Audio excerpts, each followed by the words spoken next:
Welcome to CEO's Library, the 1% Bookshelf. I'm your host, and today we're diving into a game-changing book that has revolutionized productivity for millions around the world. Imagine having a clear mind, free of stress, and getting more done than ever before. Sounds too good to be true, right? Well, stick with me, because today we'll explore how to make that a reality. We're unpacking David Allen's Getting Things Done, the Art of Stress-Free Productivity, often simply called GTD. This isn't just another time management system or a set of productivity hacks. It's a comprehensive approach to work and life that can transform how you handle everything from your daily tasks to your biggest life goals. Now, I know what you might be thinking. I've tried productivity systems before, and they never stick. Or maybe, I'm too busy to learn a whole new way of working. But here's the thing. GTD isn't about adding more to your plate. It's about clearing your mind and giving you the tools to handle whatever life throws at you with grace and ease. Throughout this episode, we'll break down the core principles of GTD, explore practical techniques you can start using today, and look at how this system can be applied to both your professional and personal life. Whether you're an overwhelmed executive, an aspiring entrepreneur, or just someone who wants to get a better handle on their day-to-day life, there's something here for you. So, let's dive in and start with the foundation of the GTD system, capturing everything. How often do you feel overwhelmed by all the things you need to remember and do? That nagging feeling that you're forgetting something important, or the stress of trying to keep track of a million little details in your head? This is what David Allen calls open loops, and they're a major source of stress and mental clutter. The first step in the GTD system is to get everything, and I mean everything, out of your head and into a trusted system. This might sound simple, but it's incredibly powerful. Think about it. How much mental energy do you expend just trying to remember things? By capturing all these open loops, you free up your mind to focus on actually doing the work, rather than just remembering what needs to be done. So, how do you capture everything? Allen recommends having collection tools that you trust and always have with you. This could be a notebook, a notes app on your phone, a voice recorder, or even just a stack of index cards. The key is to make it as easy as possible to capture ideas, tasks, and commitments as soon as they occur to you. Let me give you an example. Say you're in a meeting and your boss mentions a report she needs by next week. Instead of trying to remember it, you immediately jot it down in your notebook or add it to your digital task list. Or maybe you're at home and suddenly remember you need to buy a birthday gift for your nephew. Instead of letting that thought bounce around in your head, you immediately capture it in your system. This might seem overly simple, but it's surprisingly powerful. By getting things out of your head and into a trusted system, you're no longer expending mental energy trying to remember everything. You're also less likely to forget important tasks or commitments. But capturing is just the first step. Once you've gathered all these inputs, you need to process them. And this is where many productivity systems fall short. They give you tools to capture information, but then leave you with a huge pile of undifferentiated stuff. This is where GTD really shines. The next step in the GTD workflow is to clarify and process all the stuff you've captured. This is where you answer two critical questions for each item. What is it? And what's the next action? Let's break this down. When you're processing your inbox, whether that's a physical in-tray on your desk or a digital inbox in your task management app, you look at each item and decide what it means to you. Is it something you need to do? Is it reference material? Is it something you might want to do someday but not now? For anything that requires action, you then ask, what's the next action? This is a deceptively simple question that can have a profound impact on your productivity. Instead of having vague projects or goals on your to-do list, you're identifying the specific concrete next step you need to take. For example, let's say one of the items in your inbox is plan family vacation. That's not an action, it's a project. The next action might be research family-friendly resorts in Hawaii or check summer schedules with the kids. By identifying these next actions, you make it much easier to actually get started on your projects. This is also where Allen introduces one of his most famous rules, the 2-minute rule. If an action will take less than 2 minutes to complete, do it immediately. This prevents small tasks from piling up and clogging your system. Now, I can already hear some of you thinking, But I don't have time to process everything like this. And I get it. When you're busy, it can feel like you don't have time for this kind of systematic approach. But here's the thing. The time you spend processing and clarifying on the front end saves you exponentially more time and stress on the back end. Instead of constantly reacting to whatever feels most urgent in the moment, you're making informed decisions about how to best use your time and energy. So, you've captured everything and processed it. Now what? This is where the organized step comes in.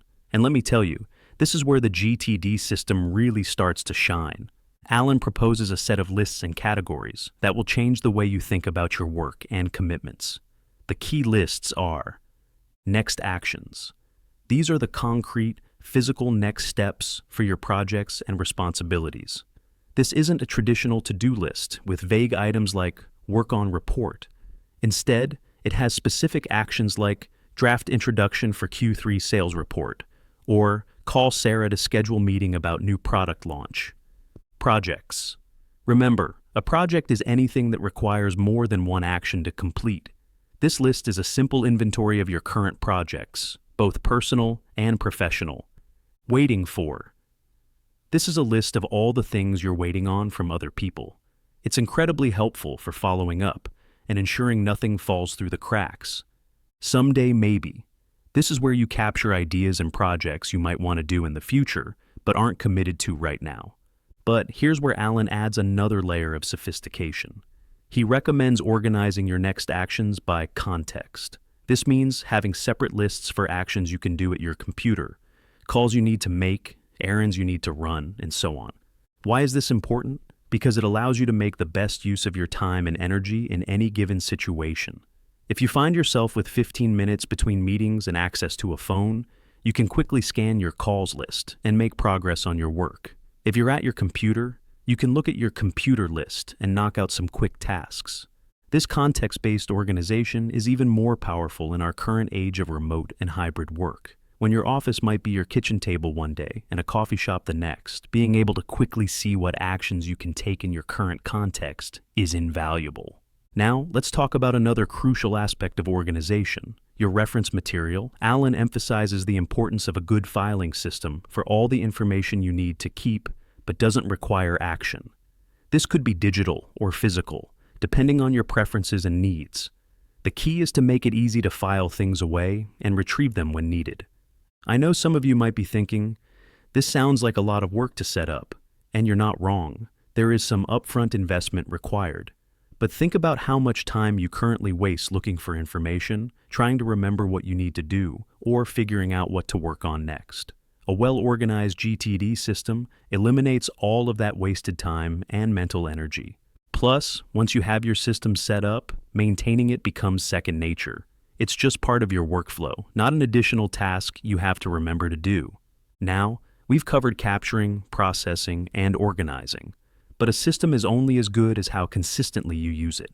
This is where the review step comes in, and it's absolutely crucial to making GTD work. The cornerstone of the review process in GTD is the weekly review. This is a regular time you set aside, ideally at the end of each week, to review and update your entire system. You process any inputs you haven't gotten to, review your next actions and projects lists, check your calendar for upcoming commitments, and generally ensure that your GTD system is up to date and aligned with your current priorities. Now, I know what you're thinking.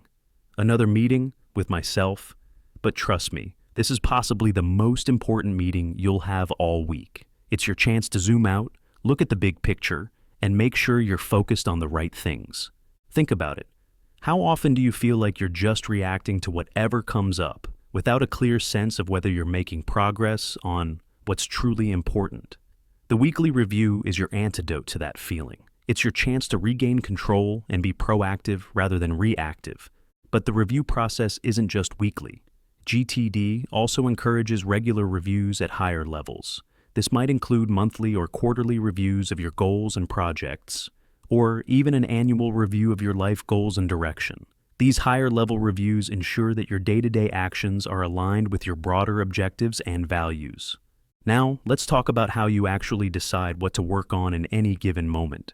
This is where Alan's 4 criteria model for choosing actions comes in. The 4 criteria are Context. What can you do in your current location with the tools you have available? Time available. How much time do you have before your next commitment? Energy available. What level of mental and physical energy do you have right now? Priority. Given the above factors, what's the most important thing you could be doing? This model allows you to make quick, effective decisions about what to work on. Instead of always defaulting to whatever feels most urgent, you're making conscious choices based on your current circumstances and overall priorities. For example, let's say you find yourself with an unexpected 30 minutes between meetings. You're at your desk and your energy levels are pretty good. You could look at your "at computer next actions" list and choose a task that fits within that 30-minute window and aligns with your current priorities. This approach is incredibly liberating. Instead of feeling overwhelmed by everything you could be doing, you're empowered to make the best choice for your current situation. And because you trust that everything is captured in your system, you don't have to worry about forgetting other important tasks. As we wrap up, let's recap the key principles of GTD. 1. Capture everything that has your attention. 2. Clarify what each item means and what action, if any, it requires. 3. Organize the results into a trusted system. 4.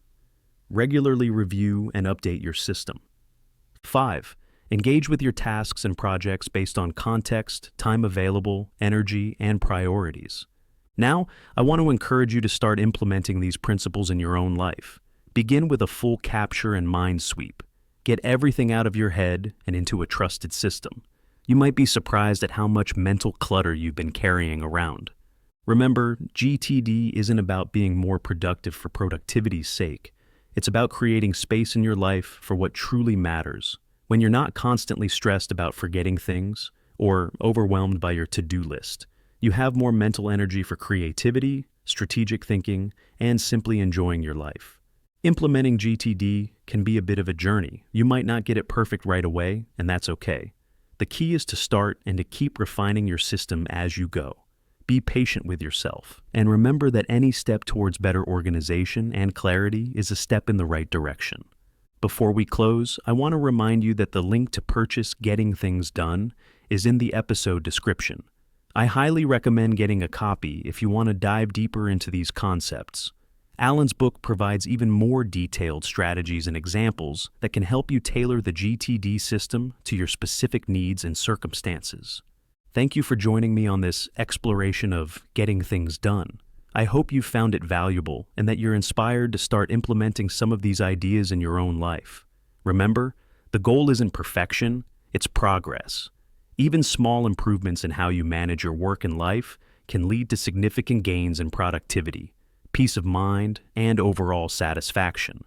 Until next time, here's to getting things done and creating space for what truly matters in your life. Take care and happy organizing.